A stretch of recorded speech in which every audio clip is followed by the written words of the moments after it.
व्रत कथाएं। महाशिवरात्रि व्रत विधि एवं कथा। महाशिवरात्रि व्रत विधि। भगवान शिव की पूजा वंदना करने के लिए प्रत्येक माह की कृष्ण पक्ष की चतुर्दशी तिथि मासिक शिवरात्रि को व्रत रखा जाता है। लेकिन सबसे बड़ी शिवरात्रि फाल्गुन मास की कृष्ण चतुर्दशी होती है। इसे महाशिवरात्रि भी कहा जाता है। वर्ष 2024 में महाशिवरात्रि का व्रत 8 मार्च को रखा जाएगा। शिवरात्रि व्रत विधि। गरुड़ पुराण के अनुसार शिवरात्रि से एक दिन पूर्व त्रयोदशी तिथि में शिव जी की पूजा करनी चाहिए और व्रत का संकल्प लेना चाहिए। इसके उपरांत चतुर्दशी तिथि को निराहार रहना चाहिए। महाशिवरात्रि के दिन भगवान शिव को जल चढ़ाने से विशेष पुण्य प्राप्त होता है। शिवरात्रि के दिन भगवान शिव की मूर्ति या शिवलिंग को पंचामृत से स्नान कराकर ॐ नमो नमः शिवाय मंत्र से पूजा करनी चाहिए। इसके बाद रात्रि के चारों प्रहर में शिवजी की पूजा करनी चाहिए और अगले दिन प्रातःकाल ब्राह्मणों को दान दक्षिणा देकर व्रत का पारण करना चाहिए। गरुड़ पुराण के अनुसार इस दिन भगवान शिव को बिल्व पत्र अर्पित करना चाहिए। भगवान शिव को बिल्व पत्र बेहद प्रिय हैं। शिव पुराण के अनुसार भगवान शिव को रुद्राक्ष, बिल्व पत्र, भान, शिवलिंग और काशी अति प्रिय हैं। महाशिवरात्रि की कथा। पूर्व काल में चित्रभानु नामक एक शिकारी था। जानवरों की हत्या करके वह अपने परिवार को पालता था। वह एक साहूकार का कर्जदार था, लेकिन उसका ऋण समय पर न चुका सका। क्रोधित साहूकार ने शिकारी को शिवमठ में बंदी बना लिया। संयोग से उस दिन शिवरात्रि थी। शिकारी ध्यानमग्न होकर शिव संबंधी धार्मिक बातें सुनता रहा। चतुर्दशी को उसने शिवरात्रि व्रत की कथा भी सुनी। शाम होते ही साहूकार ने उसे अपने पास बुलाया और ऋण चुकाने के विषय में बात की। शिकारी अगले दिन सारा ऋण लौटा देने का वचन देकर बंधन से छूट गया। अपनी दिनचर्या की भांति वह जंगल में शिकार के लिए निकला, लेकिन दिन भर बंदी गृह में रहने के कारण भूख प्यास से व्याकुल था। शिकार खोजता हुआ वह बहुत दूर निकल गया। जब अंधकार हो गया तो उसने विचार किया कि रात जंगल में ही बितानी पड़ेगी। वह वन एक तालाब के किनारे एक बेल के पेड़ पर चढ़कर रात बीतने का इंतजार करने लगा। बिल्व वृक्ष के नीचे शिवलिंग था जो बिल्वपत्रों से ढका हुआ था। शिकारी को उसका पता न चला। पड़ाव बनाते समय उसने जो टहनियां तोड़ी वे संयोग से शिवलिंग पर गिरती चली गई। इस प्रकार दिनभर भूखे प्यासे शिकारी का व्रत भी हो गया और शिवलिंग पर बिल्वपत्र भी चढ़ गए। एक पहर रात्रि बीत जाने पर एक गर्भिणी हिरनी तालाब पर पानी पीने पहुंची। शिकारी ने धनुष पर तीर चढ़ाकर जो ही प्रत्यंचा खींची, हिरनी बोली, मैं गर्भिणी हूँ, शीघ्र ही प्रसव करूंगी। तुम एक साथ 2 जीवों की हत्या करोगे, जो ठीक नहीं है। मैं बच्चे को जन्म देकर शीघ्र ही तुम्हारे समक्ष प्रस्तुत हो जाऊंगी, तब मार लेना। शिकारी ने प्रत्यंचा ढीली कर दी और हिरनी जंगली झाड़ियों में लुप्त हो गई। प्रत्यंचा चढ़ाने तथा ढीली करने के वक्त कुछ बिल्व पत्र अनायास ही टूटकर शिवलिंग पर गिर गए। इस प्रकार उससे अनजाने में ही प्रथम प्रहर का पूजन भी संपन्न हो गया। कुछ ही देर बाद एक और हिरनी उधर से निकली। शिकारी की प्रसन्नता का ठिकाना न रहा। समीप आने पर उसने धनुष पर बाण चढ़ाया। तब उसे देख हिरनी ने विनम्रतापूर्वक निवेदन किया, हे शिकारी, मैं थोड़ी देर पहले ऋतु से निवृत्त हुई हूँ, कामातुर विरहिणी हूँ, अपने प्रिय की खोज में भटक रही हूँ। मैं अपने पति से मिलकर शीघ्र ही तुम्हारे पास आ जाऊंगी। शिकारी ने उसे भी जाने दिया। 2 बार शिकार को खोकर उसका माथा ठनका। वह चिंता में पड़ गया। रात्रि का आखिरी पहर बीत रहा था। इस बार भी धनुष से लगकर कुछ बेलपत्र शिवलिंग पर जा गिरे तथा दूसरे प्रहर की पूजन भी संपन्न हो गई।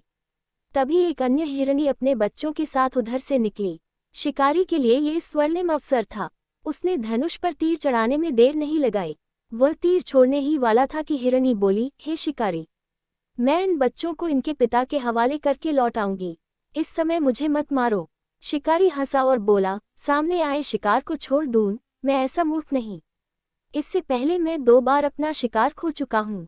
मेरे बच्चे भूख प्यास से व्यग्र हो रहे होंगे। उत्तर में हिरनी ने फिर कहा, जैसे तुम्हें अपने बच्चों की ममता सता रही है, ठीक वैसे ही मुझे भी। हे शिकारी, मेरा विश्वास करो, मैं इन्हें इनके पिता के पास छोड़कर तुरंत लौटने की प्रतिज्ञा करती हूँ। हिरनी का दीन स्वर सुनकर शिकारी को उस पर दया आ गई। उसने उस मृगी को भी जाने दिया। शिकार के अभाव में तथा भूख प्यास से व्याकुल शिकारी अनजाने में ही बेल वृक्ष पर बैठा बेलपत्र तोड़ तोड़कर नीचे फेंकता जा रहा था। पौ फटने को हुई तो एक हृष्ट पुष्ट मृग उसी रास्ते पर आया। शिकारी ने सोच लिया कि इसका शिकार वह अवश्य करेगा। शिकारी की तनी प्रत्यंचा देखकर मृग विनीत स्वर में बोला, हे शिकारी, यदि तुमने मुझसे पूर्व आने वाली 3 मृगियों तथा छोटे छोटे बच्चों को मार डाला है, तो मुझे भी मारने में विलंब न करो, ताकि मुझे उनके वियोग में एक क्षण भी दुख न सहना पड़े। मैं उन हिरनियों का पति हूँ।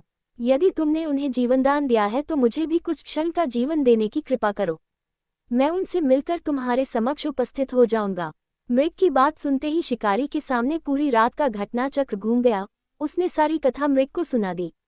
तब मृग ने कहा, मेरी तीनों पत्नियां जिस प्रकार प्रतिज्ञाबद्ध होकर गई हैं, मेरी मृत्यु से अपने धर्म का पालन नहीं कर पाएंगी। अतः जैसे तुमने उन्हें विश्वासपात्र मानकर छोड़ा है, वैसे ही मुझे भी जाने दो। मैं उन सबके साथ तुम्हारे सामने शीघ्र ही उपस्थित होता हूँ। शिकारी ने उसे भी जाने दिया। इस प्रकार प्रातः हो आए।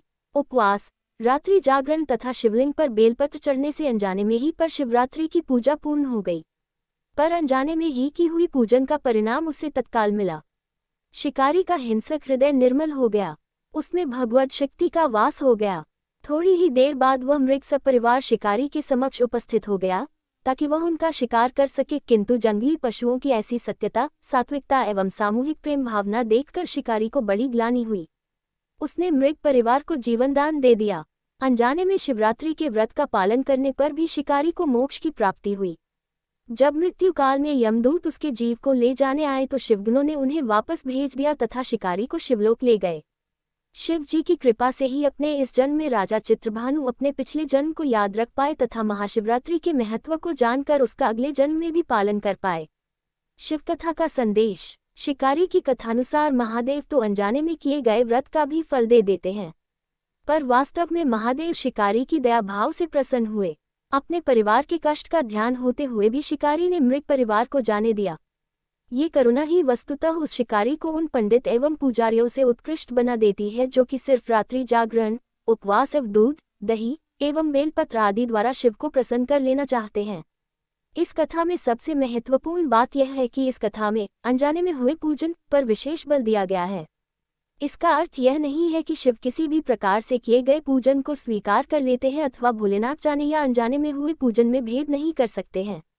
वास्तव में वह शिकारी शिव पूजन नहीं कर रहा था। इसका अर्थ ये भी हुआ कि वह किसी तरह के किसी फल की कामना भी नहीं कर रहा था। उसने मृग परिवार को समय एवं जीवन दान दिया जो कि शिव पूजन के समान है। शिव का अर्थ ही कल्याण होता है।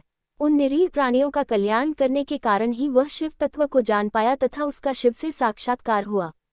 परोपकार करने के लिए महाशिवरात्रि का दिवस होना भी आवश्यक नहीं है। पुराण में 4 प्रकार के शिवरात्रि पूजन का वर्णन है। मासिक शिवरात्रि, प्रथम आदि शिवरात्रि तथा महाशिवरात्रि। पुराण वर्णित अंतिम शिवरात्रि है नित्य शिवरात्रि। वस्तुतः प्रत्येक रात्रि ही शिवरात्रि है अगर हम उन परम कल्याणकारी आशुतोष भगवान में स्वयं को लीन कर दें तथा कल्याण मार्ग का अनुसरण करें, वही शिवरात्रि का सच्चा व्रत है।